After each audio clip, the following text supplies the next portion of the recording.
In our LS project, we need a battery box. The factory battery box is on the passenger side and ours is rusty. But I'm stealing one off another truck in the shop and I'm gonna show you how to put it on the driver's side where we want it. Here's our old battery box, but I stole this one off of one of our other shop trucks. So now we're gonna make this one work on the driver's side. I'm gonna pull this bottom bracket off here, flip it, and make it work as a driver's side battery. Now that we've got our battery box disassembled, you can see there's a hole here and a hole here. The factory wanted you to put it over there. So we've just got the tray. We're gonna make it mount right there first. We need to put some nuts in these holes.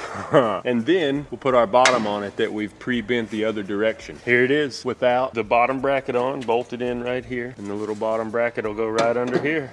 Right here on the passenger fender well, you'll see a little divot right here where there's another one down here. And when I was fitting this piece up, it sure looked like that was where the holes are supposed to be. And they line up great. Once you got that bottom piece on, these two holes right here, be your line up bolts for the bottom tray. Then with a little bit of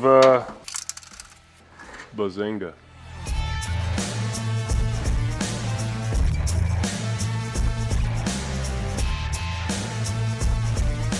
We got it all cleaned up. We're gonna put us a little bit of Gem Rust Killer on it, spray it down, let it sit, paint it black, we're done ski.